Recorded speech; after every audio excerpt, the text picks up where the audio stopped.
Okay, friends. So on today's show, I want to take a look at a couple of things that are intuitively obvious, but in math, when things are intuitively obvious, we give them definitions and set them up the way you would mathematically. Yes, so there. Yes. Rotations, translations on the show today. So if we're going to talk about rotations, we're going to talk about the easiest rotation. We're going to talk about the half turn. So you have some point P, and you want to rotate P a half turn about O. And we sort of imagine how this goes. We sort of imagine that there's this line, and we continue that line, and we bring P half turn around to P prime, so that this angle, if we could measure it, is 180 degrees. Really, that's just a line. And we would look at that as a half turn. I would encourage us to look at a rotation as a couple of reflections. So here's the idea. What I'm going to do is I'm going to choose any two lines in the world that are perpendicular to each other and that pass through O. So from O, pick any line in the world, call it line L, draw the line through O, perpendicular to L, call that M.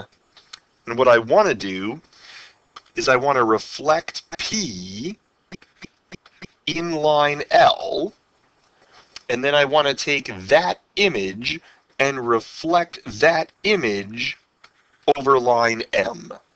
And if that's the case, I say that's a half turn about O for point P. So we reflect, which means we take that distance, whatever it is, and go that distance from L. So now this is P prime. And then we take this point, we want to reflect it over M. So again, how far we are to the line, we go that far out the other way on the other side of M, and we get like that. So here's the glorious thing. I know that angle P prime O, magic point over here, has some angle alpha. And I know upon reflection, triangles are preserved, angles are preserved, rays are preserved, so that's alpha. I also know that this angle right here is the difference between a right angle and alpha. That's 90 degrees minus alpha, and so is this. So when I add up these four angles, I get 180 degrees, and that means that this is a straight line, and we have done a half turn. So we can look at a half turn as a reflection of a point over two lines that are perpendicular to each other through the point where we're interested in making the half turn. That is what a half turn really is. Well, of course, we can generalize. We can talk about rotations in general.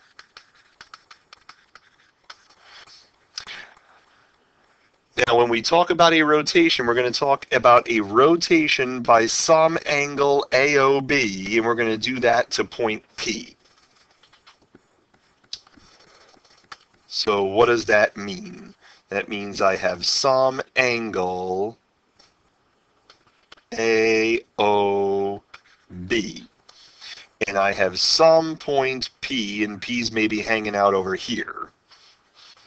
I want to rotate such that angle POP prime, the measure of angle POP prime, is equal to the measure of angle AOB. That's what I want to do. Furthermore, I want for OP to be equal to OP prime. That's what I want. So how exactly do we accomplish that? Well, we accomplish that in 2 steps. We choose line L to be one of the rays of some angle AOB. And we reflect P over that line. We reflect P over that line. Then we find the angle bisector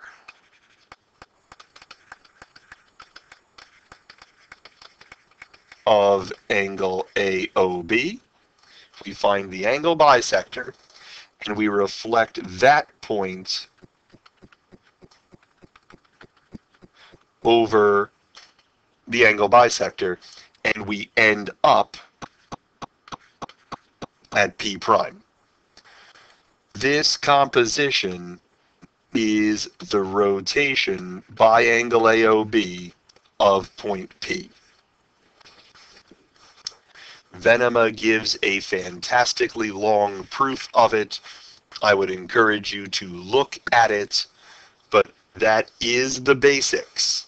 That's the idea. We reflect over one of the rays of angle AOB and then over the angle bisector of angle AOB. That's what we do. Okay? Those are rotations. Translations. Translations are fairly straightforward.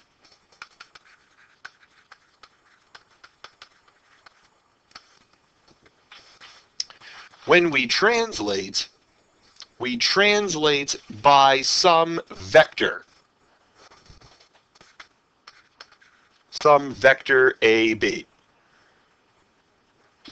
Because what we really do, if you take a look at the high school definition, I have some triangle, and I want to move that triangle to a different place. I just want to move it. It's a shift.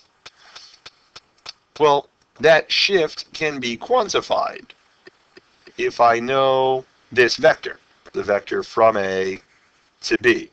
And that vector exists irrespective of the triangles. It's just a vector. So we translate by that vector.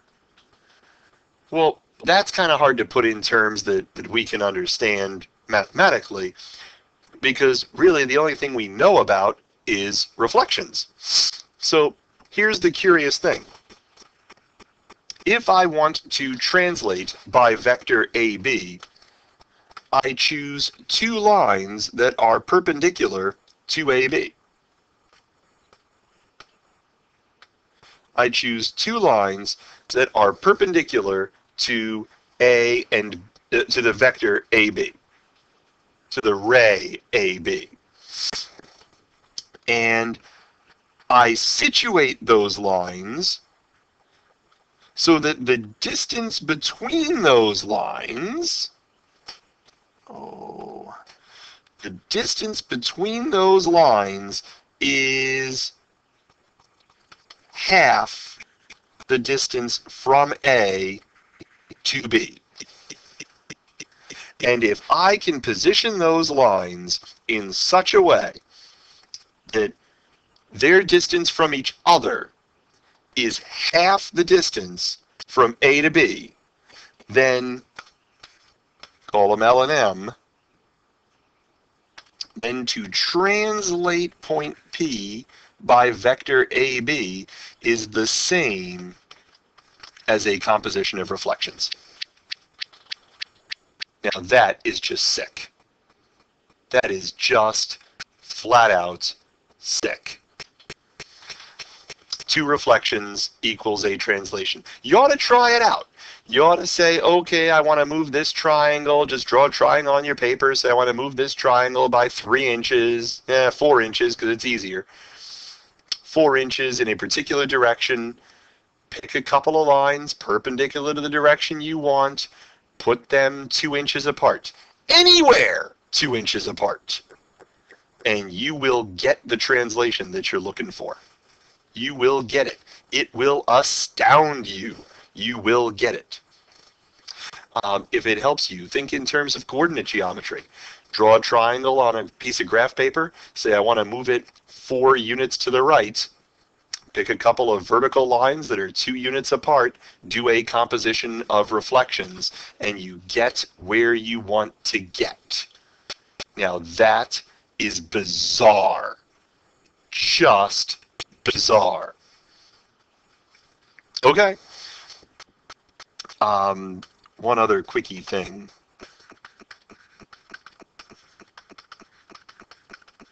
The glide reflection.